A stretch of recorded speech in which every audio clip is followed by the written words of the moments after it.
ഷബാന മുഹമ്മദിൻ്റെ ഈ പരിഷ്കാരങ്ങൾ അൺബ്രിട്ടീഷ് ആണെന്നും ഇത് വിശ്വാസവഞ്ചനയാണെന്നും അവർ പറയുകയുണ്ടായി.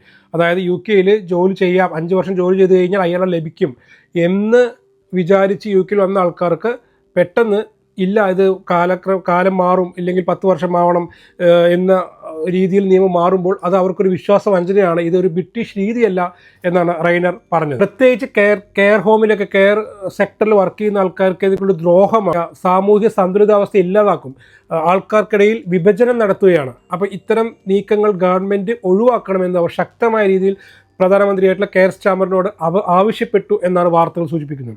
അതായത് കെയർ സ്റ്റാമർ കഴിഞ്ഞാൽ ലേബർ പാർട്ടിയിൽ പിടിപാടൊരു നേതാവായിട്ടാണ് ഈ ആഞ്ചല റൈനറെ കണക്കാക്കുന്നത്. UK ഉപപ്രധാനമന്ത്രിയായിരുന്നു.